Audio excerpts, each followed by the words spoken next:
Okay, so like we've all been there, right? Scrolling through Instagram, seeing those ripped fitness people, and you're like, man, I want that. It's so true. But then it's like, bam, reality hits. Yeah. It's like, where do I even start? Right. There's just so much strength training info out there. It feels impossible to know, like, what actually works. Yeah, you can get lost down that rabbit hole so fast. Totally. And that's why I'm really excited about this deep dive. We're going to be looking at this Twitter thread. It's from this fitness expert, Abhinav. Oh, yeah, I know him at Mutant1643. That's the one. He breaks down this whole thing. Periodization. Periodization, it's huge. It's like he's giving us the secret sauce to strength training. Seriously, because with periodization, you take the guesswork out of it. You've got a plan, right? Like a roadmap. Okay, I like that, a roadmap. Yeah, it just guides you to your goals, no more like fitness roulette. No more roulette. And that's what he says right away.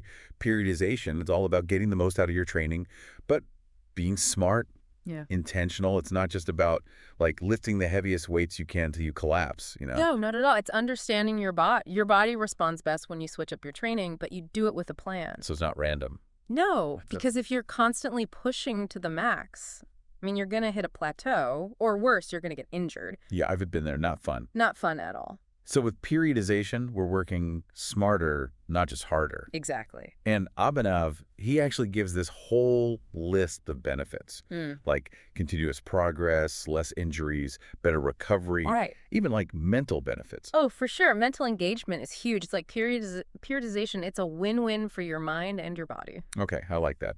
So you said mental engagement. What's that about? Well, when you've got plan, right, like we were saying, you're not just going through the motions. You're thinking about it more. Right. You're invested. You're focused on the process. That does a lot for you mentally. So it's not just about the physical changes. No way. It's about, like, building that mind-muscle connection, too. Really being present in your training. That's interesting. And it makes sense because if you're more engaged, you're probably going to be more consistent, too. Absolutely. And consistency is key with any fitness goal. Okay, so we're being smart, we're engaged. But what about those times you feel like you're putting in the work, but you just don't see the results? Yeah, those plateaus, those are the worst. They're so frustrating. Does periodization help with that? It's one of the best ways to bust through a plateau. Because you're changing those training variables, remember? Okay, yeah, you mentioned training variables. What are those again? So you've got your intensity. Okay. That's how heavy you're lifting. Like percentage of your max. Exactly, percentage of your 1 rep max. Then you've got volume. Okay, so volume is... That's total work. Sets, reps, all of that. So it's not just about going heavy all the time. It's about finding that balance. Exactly. Got to find that sweet spot. Okay, what else? Let's see. You've got exercise selection. That's choosing the right movements for your goals. So like... if you want to build muscle, you're going to be doing more compound exercises? Those are the ones that work multiple muscle groups at once. Yeah, got it. And then rest periods. Oh, man. Rest periods. I know. People don't always prioritize those. I'm guilty of that. But they are so crucial. Your body needs that time to recover between sets, so you can keep going strong. Makes sense. And then last but not least, there's frequency. Okay, frequency meaning... how often you're hitting each muscle group during the week. So if we're adjusting those variables, like over time, that's basically what periodization is. That's the heart of it, yeah. And how you go about changing them, well, that's where the different types of periodization come in. Like Abhinav mentions a few, right? Yeah, linear, undulating, and block periodization. Right, he says those are the most common ones. So what's the difference? Like, how do I know which one to use? Well, it depends. It all comes back to your goals, and how much experience you have. Think of linear periodization. Like, imagine you're climbing a mountain. Okay. You start off with a lighter load, and each week you gradually increase the weight you're lifting. But at the same time, you're lowering your reps. So you're easing into it. Exactly. It's great for beginners. Makes sense. Now, undulating periodization, that's a different beast. It's more like, think of a hiking trail, with lots of ups and downs. Okay, I'm seeing the difference. So instead of that steady increase in weight each week, you're changing it up more often. Intensity, volume, shifting them back and forth, even within the same week sometimes. So like one day I might go heavy with low reps, then the next day lighter weights but more reps. That's the idea. And maybe even throw in a day that's more about endurance or something. You got it. And this works well for people who are a little more experienced, Their bodies are used to adapting to different stimuli. It keeps things interesting. Exactly. And helps you break through those plateaus. Okay, that makes sense. Yeah. What about that block periodization? That one sounds kind of hardcore. It can be intense, yeah. Imagine this. You're dividing your training into these blocks. Blocks. Yeah, and each block is focused on a very specific goal. So, like, if I was training for a powerlifting meet, I might have one block where I'm all about building muscle hypertrophy. Oh, exactly. And then a different block where I'm all about maxing out my strength. You got it. It's all about laser focus. So if you've got a competition coming up or any kind of specific goal, really, it's a very targeted approach. Okay, this is making a lot more sense now. Yeah. So we've got linear, we've got undulating, we've got block, and then Avinav throws in this other one. Linear block periodization. Is that like combining two of them? It is. You're basically taking that steady progression of linear periodization, and then you're adding in the focused blocks from, block periodization. Best of both worlds. Exactly. And then he goes on to give us this whole breakdown of what a linear block periodization plan would actually look like. Yeah, he breaks it down into 5 main phases. 5 phases. First one, anatomical adaptation. It's 4 weeks. Anatomical adaptation, what is that all about? Think of it like this. You're laying the foundation. Okay. You're strengthening your joints, improving your mobility, that kind of stuff.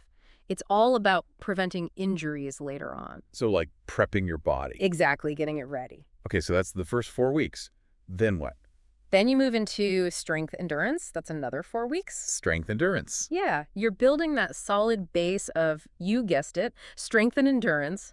Moderate weights, moderate reps. You might even do some circuits or supersets in this phase, to really challenge yourself. Keep things interesting. For sure. And then things start to get really fun in the hypertrophy phase. Hypertrophy, that's the muscle building one, right? You got it. This is where you're packing on size. How long does that last? 6 weeks, you're in the hypertrophy zone. You're working with moderate to heavy weights, hitting that sweet spot for muscle growth. So that's like, what, 8 to 12 reps, something like that? That's the classic hypertrophy range. Feeling the burn. Exactly. Then we transition, we go into the strength phase. Strength. This is all about raw power. Okay, so we're lifting heavy now. Heavy weight, lower reps.